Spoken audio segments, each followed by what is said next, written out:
Le candidat Arnaud Montebourg est dans le quotidien.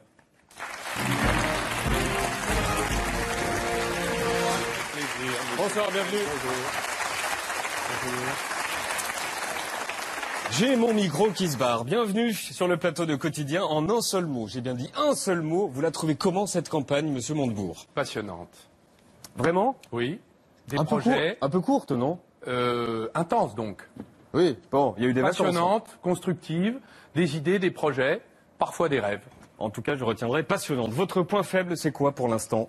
Moi-même. C'est un défaut. Eh bien, nous luttons contre nous-mêmes. C'est nécessaire. D'ailleurs, je suis sûr que vous faites de même. Vous luttez contre vos propres défauts. Et comme vous le savez, ils sont nombreux. Je parle des miens, bien sûr. On va en parler tout à l'heure de vos défauts. Comment vous vous préparez au premier débat qui aura lieu, on est mardi, après-demain, sur TF1? Ce sont des séances de méditation pour rassembler les idées, les rendre claires et compréhensibles pour tous. C'est un travail difficile parce qu'il n'est pas naturel. On a toujours le temps de parler. Et là, on aura 17 minutes. Vous faites des exercices le matin, vous faites comment? Vous en avez fait cet après-midi, vous répétez avec des gens, avec des faux Sylvia Pinel, des faux Valls? Non, mais parfois, en se brossant les dents, on se surprend à exprimer une idée qui est encore plus claire que la veille. Vous êtes le deuxième à vous être lancé dans la primaire, juste après Benoît Hamon. C'était le 21 août à Frangy-en-Bresse. Je suis candidat à la présidence de la République française. Depuis le mois d'août, assez peu de meetings, mais beaucoup de médias.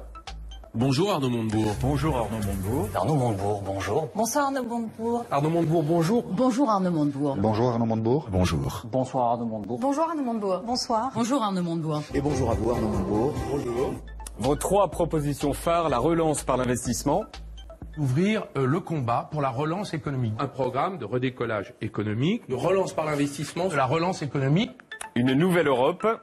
Je veux construire une nouvelle Europe, le nouveau projet européen. Bâtir un bloc avec l'ensemble des pays réformateurs de l'Union européenne. Construction d'un bloc réformateur face au bloc conservateur dirigé aujourd'hui par l'Allemagne.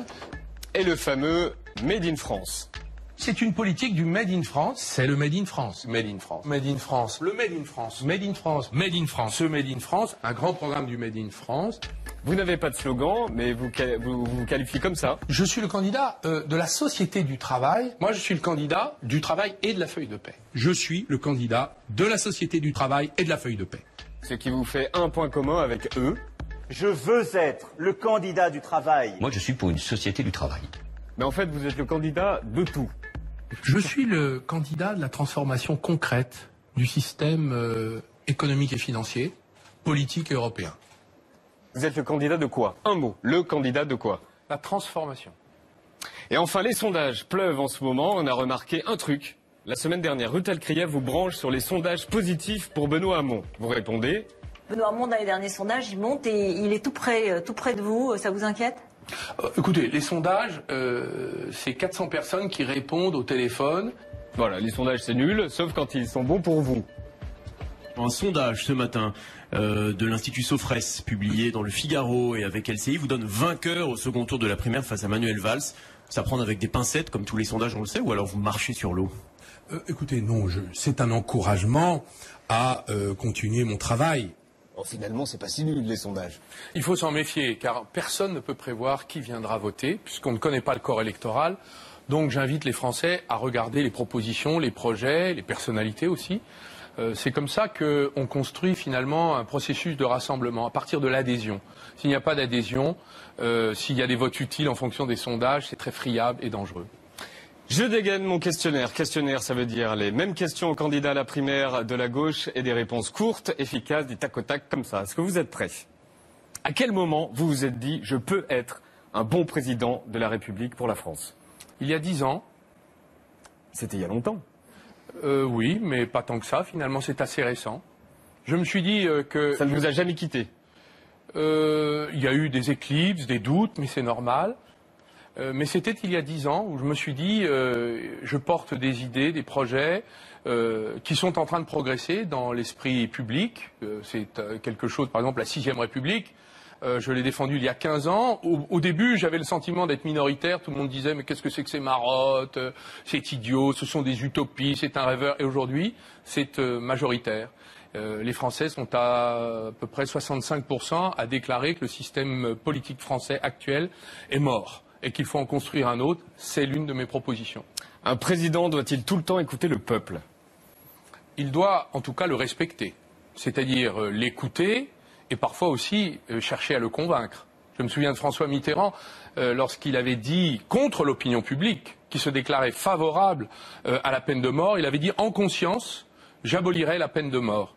Et finalement, il a réussi à convaincre, puisqu'aujourd'hui, personne, la majorité du peuple français, personne n'imaginerait remettre en cause ce qui est un acquis de cette période. Et vous avez envie de le convaincre sur quel sujet, le peuple? Sur la question européenne, qu'on ne peut pas sur la nouvelle Europe. Oui, qu'on ne peut pas continuer à être naïf par rapport à la façon dont l'Europe est une passoire dans la mondialisation. Nous devons aujourd'hui sauver l'Europe, c'est un bien commun dont nous avons besoin, et pour ça, il va falloir que nous acceptions des rapports de force dans l'Union européenne, sans qu'on se dise tous les jours « Ah, on est en train de déclarer la guerre à l'Allemagne parce qu'on dit qu'on n'est pas d'accord avec la droite allemande ». Ce n'est pas grave. Entre partenaires et amis, il faut mettre les choses sur la table. C'est ce que j'ai l'intention de faire. Ce sera un combat difficile, épuisant peut-être, mais les Français, je crois, sont prêts d'abord à changer l'Europe parce qu'ils veulent la garder. Et nous avons besoin de la sauver parce qu'elle est en train de couler. Est-ce qu'il y a une élite médiatique qui diffuse une pensée unique? Et si oui, des noms.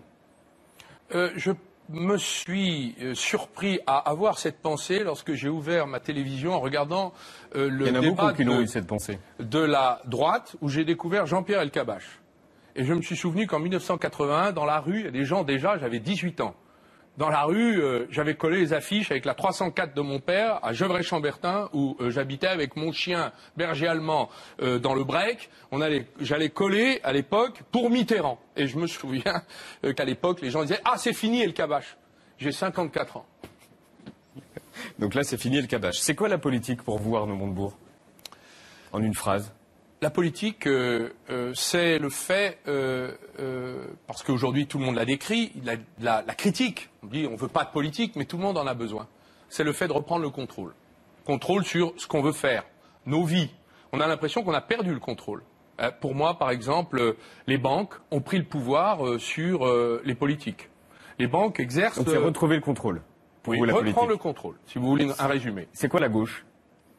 La gauche, c'est le fait que, quand vous allez à l'hôpital, par exemple, prenons un exemple, quand vous êtes un sans-papier ou un ancien ministre, vous êtes traité exactement de la même manière.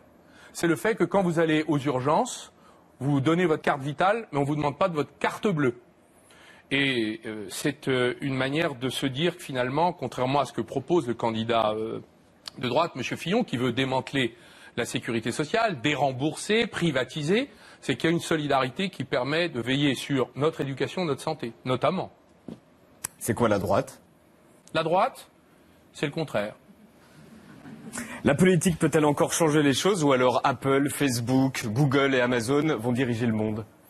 Il est vrai que lorsqu'on met des photos sur Instagram, qu'on met ses goûts sur Facebook, des empreintes sur l'iPhone, il y a des serveurs aux États-Unis d'Amérique qui utilisent ces données et les revendent à notre insu. Il y a donc la possibilité d'exercer la souveraineté numérique, parce que nous ne voulons pas être une colonie numérique des États-Unis d'Amérique.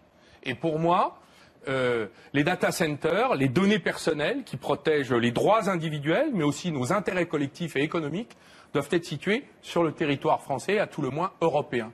C'est une reconquête par rapport à ce qu'on appelle ces grandes plateformes ou ces grandes entreprises californiennes. Eh bien non, parce que vous voyez, la Commission européenne vient d'adresser un redressement de 13 milliards à Apple. C'est donc possible. On peut le faire. Ils vont payer? Je crois qu'ils n'auront pas le choix. Droit à l'avortement, dépénalisation de l'homosexualité, abolition de la peine de mort, mariage pour tous. Et vous, votre grande réforme sociétale, ce sera quoi? La PMA, mais j'en ai une meilleure encore. C'est le service national, civil, militaire, humanitaire pour toute la jeunesse de France, pendant 6 mois. Donc le retour au service militaire? Non, l'avancée vers un nouveau brassage, où chacun pourra avoir des opportunités de formation. Elle n'est pas que militaire. Ceux qui voudront porter les armes pour défendre leur pays le pourront. Nous avons un regain d'engagement aujourd'hui dans la jeunesse vis-à-vis des métiers militaires, mais aussi civils et aussi humanitaires. Il y a là le moyen de refaire France ensemble, quel que soit son milieu, ses origines, ses fameuses identités religieuses, peu importe, qu'on croit pas, peu importe. Il s'agit de refaire ensemble. En une phrase, c'est quoi la mondialisation? il y a un philosophe allemand qui avait dit c'est l'effondrement du pouvoir d'achat des bulletins de vote. La loi des marchés est plus forte que la loi politique, celle que vous délibérez. Qu'est-ce que la démondialisation? C'est le rétrécissement du monde. C'est ma prochaine question. C'est le rétrécissement du monde.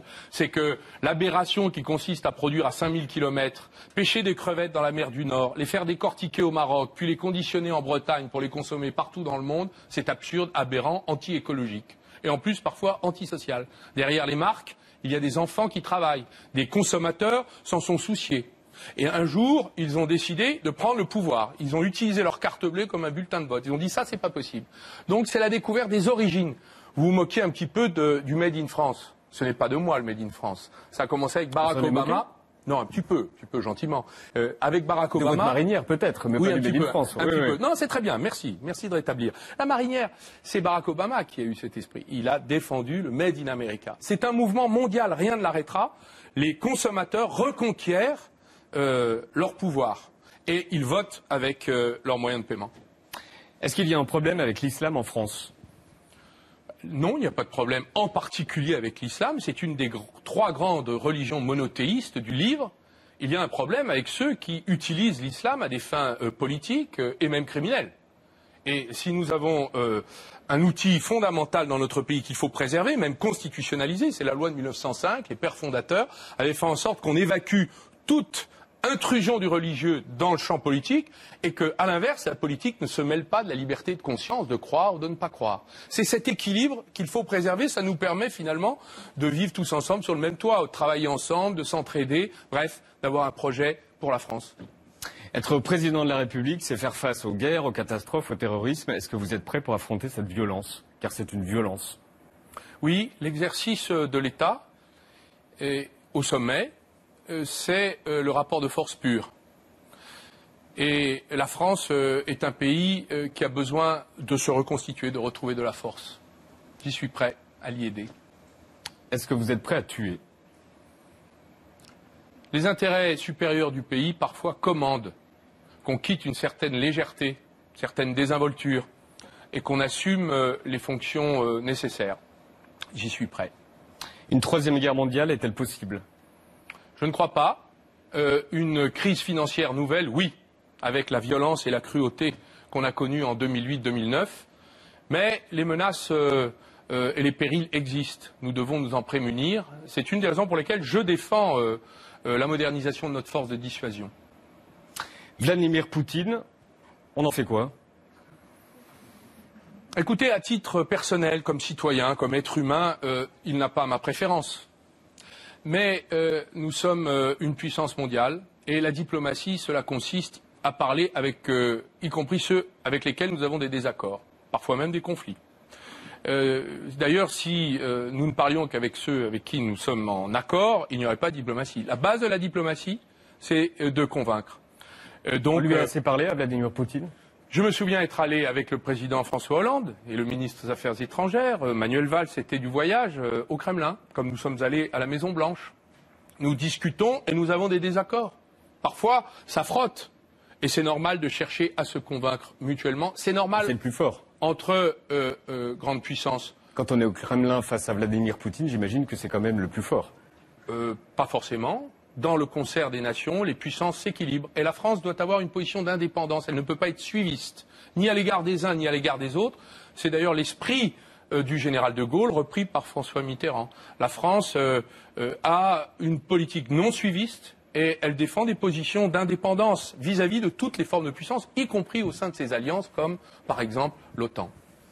Marine Le Pen, c'est qui pour vous? C'est le parti, ou plutôt l'incarnation d'un parti qui est le parti lepéniste. J'ai une anecdote à livrer d'ailleurs. J'ai fait condamner son père en justice qui me poursuivait parce que j'avais dit qu'il avait fait l'éloge de la Gestapo. Et le tribunal a dit oui, c'est vrai, il a fait l'éloge de la Gestapo. Les chiens ne font point des chats. Il y a une filiation politique dans cette famille qui s'appelle l'extrême droite. Elle a une histoire. Je ne voudrais pas qu'elle ait un avenir. Martin Veil est à Chicago depuis 3 mois. Il suit la campagne américaine. Salut Martin. Tu es donc à Chicago. Tu as très froid et tu as une question à poser à Arnaud Montebourg. Et tu vas la poser en anglais. Allez, en anglais, c'est parti. Donald Trump posed to be the champion of political incorrectness, which leads sometimes to controversial or even racist speeches. Where is the limit between speaking with your guts and plain populism? And an answer in English, please. Well, I think we have to talk with Donald Trump, but France has to be an independent country, so we can talk about any problem. But France has its own policy. Thank you. Alors la France doit être un pays indépendant, voilà, c'est ce que j'ai traduit. Et doit avoir sa propre politique, il peut en parler avec Donald Trump. Pardonnez-moi de me traduire moi-même. C'est parfait. C'est pour notre ami qui fronce ses sourcils là-bas de l'autre côté de l'Atlantique.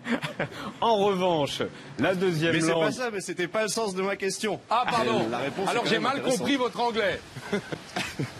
Tu n'as pas une petite question en espagnol à poser aussi? En gros, je vous disais que Donald Trump s'est fait le...